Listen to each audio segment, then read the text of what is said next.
I am not the biggest fan of Watch Dogs Legion. When the game came out, I, like many of you, felt disappointed. The play as anyone mechanic, which the entire game was sold on, was very shallow and underdelivered. Mechanics from the first and second game were either gone or took a step in the wrong direction, and from a story perspective, it's the weakest in the franchise by far. But Legion has one really good aspect, and that is the DLC Bloodline. I disappeared when this came out, and I never ended up making a review on it, which I tend to make a habit of. But this DLC really deserves a video because, to me, in many ways, this saved Watch Dogs Legion.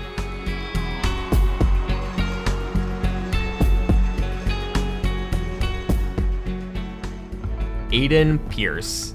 I love that first game. It literally changed my life. So seeing Aiden Pierce return after 6 years, I was sold. And before you comment that he was in Watch Dogs 2, just stop. I refuse to acknowledge that cameo. That is not Aiden Pierce. It's actually funny because they referenced this during Bloodline, which was nice to see. And honestly, there are so many small Easter eggs and tidbits throughout this expansion. If you're a fan of Watch Dogs 1 or 2, there's a lot to appreciate here. I know with internet culture, a lot of people like to say nostalgia is cheap, fan service is just that, it doesn't really have any value, and to that, I disagree. I think it actually can add to the lore and characters if done right. Also, let's be real, we got Watch Dogs Legion. I will take this DLC any day of the week over the base game. If you disagree with that, go seek help, go hit up Yolanda Mendez, you're wrong, okay? You're wrong. With that being said, this expansion is not free of criticism. I would have done things slightly different. For example, I think Aiden's motivation for going to London is just kind of lame. Jordy Chen calls with the contract, which happens to be in London, and Aiden's just like, Jackson's there. All right, I'm down. But we know the bombings took place a month before this, so I feel like Aiden would have already been in London right after that happened to check on Jackson. I feel like that's a better motivation. It would have also been interesting from that perspective because the public would see the Fox right after the bombings and people would question, like, is he there to help or was he the cause of it? And then we could have had Jordy call once he realized Aiden was in London, saying he has a contract for him. I don't know, that's how I would have approached it, but the way they did it isn't bad, it just felt kind of generic. I touched on this slightly, but Jackson Pierce also makes a return. I was a little nervous of how they would handle him, and honestly, I didn't mind the approach that they took. I'm still a little mixed on his character design, although I think that's more of a Legion thing in general. I'm just not really a fan of any of the outfits or the hairstyles, but that's just me. His story makes sense. He's very upset with Aiden, doesn't want anything to do with him, but at the same time, he wants to help. And throughout the story, they have some really nice moments, especially during the Sky Larson mission, which we'll get to in a bit. I will say I have some problems with how easy it is to find Jackson. You'd think he'd be a bit smarter of covering up his digital footprint, but he's going to college where you can see his full name, which is just very strange because at the start of the story, Aiden's having trouble locating him. I think that's just an oversight from the dev team, but it's still pretty funny to think about because again, he's sending out emails, he's going to college using the name Jackson Pierce. He definitely just should have had an alter ego.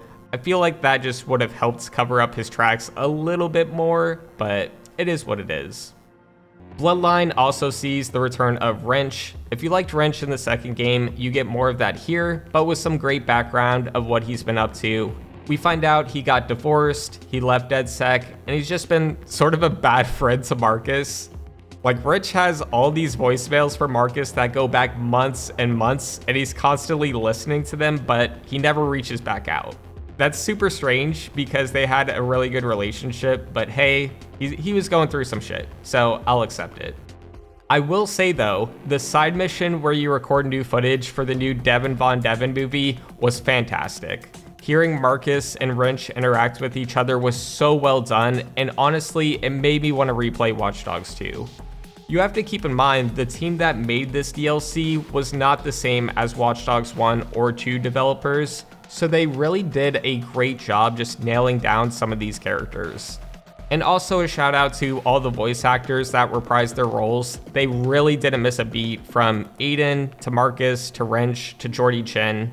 Also, yeah, Wrench and Jordy Chen have some really funny moments, and that's to be expected. I truly think Jordy Chen is one of the most underrated characters in the franchise. Anything he touches is gold. I mean, he physically is not even in this DLC, and he still has just some of the best moments. Now it's time to talk about the Fox, the vigilante, Aiden Pierce. Just like with Jackson, I was a little worried about how they would handle him. Again, it's a different development team. Aiden's in his 50s, and they really just could have taken it in any direction. Ultimately, I think this was perfect. Aiden is exactly how I expected him to be. He's stubborn, he's still a badass, but at the same time, they really showed this vulnerable part of him.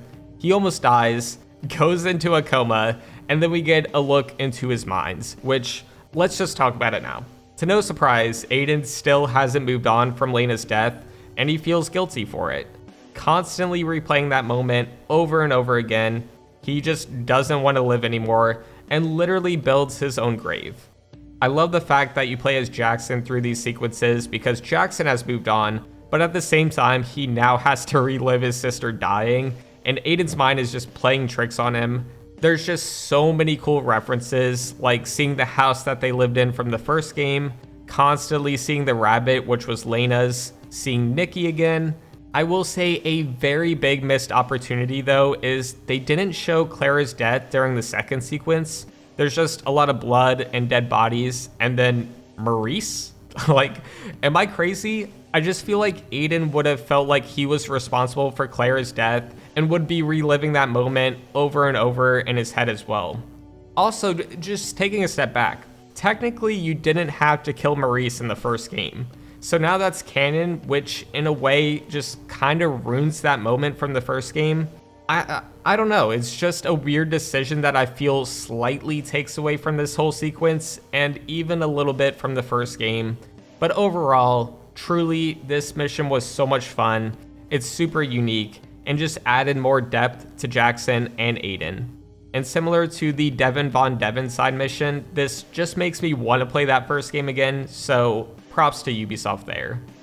I really do love just the variety of missions in this DLC. I felt like that was just a major issue with the base game, but it's mostly addressed here.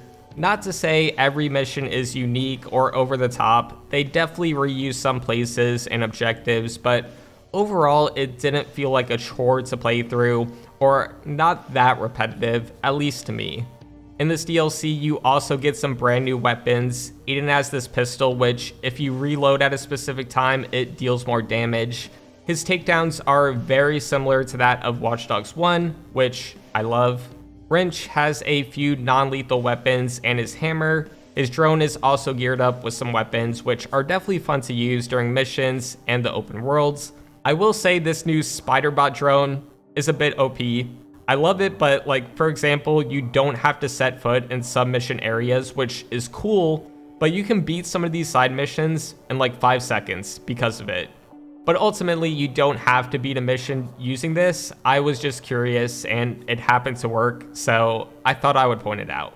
You can also change the clothing of Wrench or Aiden. I really didn't mess with this feature because, again, like I said, not the biggest fan of the clothes in this game. I did revert Wrench back to a lot of his Watch Dogs 2 outfit, and then later on, after I beat the story, I installed a mod that makes Aiden's coat entirely black. Also, just real quick, another shout out to Ubisoft for animating his hands going into his coat pockets. It's such a cool throwback to the first game, and I know so many fans were hoping to see it, and Ubisoft ended up animating it, so again, just shout out there. But yeah, all in all, this expansion met my expectations. I would change just a few story beats here and there, but ultimately, I felt they did these characters justice. Legion was such a big miss, so I'm glad the developers were able to come together and just make something special. Eventually, I do want to make a video on the base game of Watch Dogs Legion and just kind of talk about the aftermath of it. As far as we know, there's currently no plans to continue the franchise, at least with the video game. There's still a chance it can return, especially if the movie does well, which I also want to talk about in a separate video.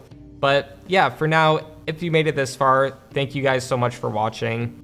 I know my last video was 8 months ago. My life kind of just changed a lot again. I got a new job, moved to New York, so things just got hectic once again. But I really do want to start uploading more in some capacity. So hopefully this mood sticks around and you guys see more content. But as always, thank you all so much for watching, and I'll see you all later.